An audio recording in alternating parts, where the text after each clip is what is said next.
অভিভাবকের প্রথম এবং প্রধান দায়িত্ব সন্তানের রেজাল্ট যেরকমই হোক তাকে পাশে বসিয়ে উৎসাহিত করা। কি করা? আচ্ছা, অভিভাবকদের আমি একটা জিনিস বলি, আপনার সন্তানকে কি আপনি নাম্বার 1 বানাইতে চান কিনা? হাত উঁচু করেন তো, কারা কারা চান? প্রত্যেকেই চান না? আমরা চাই। আপনার বাসায় একজন সুস্থ আছে, একজন অসুস্থ, হেল্প কি সুস্থ লোকের বেশি দরকার না অসুস্থর? এটা কি কঠিন কাজ? কার দরকার? অসুস্থের। একজন নাম্বার পাইছে 80 আর একজন 40, পড়াশোনায় অসুস্থকে 40 হচ্ছে অসুস্থ, তাইলে সেবা শুশ্রূষা কি 80-র বেশি দরকার না 40-এর?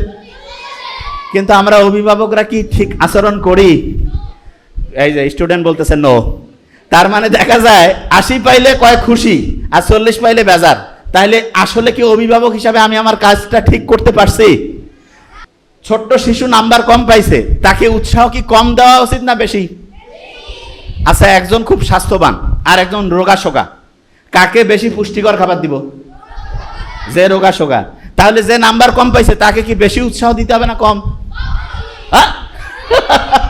বেশি উৎসাহ দিতে হবে। বেশি উৎসাহ যদি দিতে চাই তাহলে তাকে উৎসাহ দেওয়ার জন্য তাকে 1 নাম্বার বুদ্ধি হচ্ছে তার প্রশংসা করা। কি করা?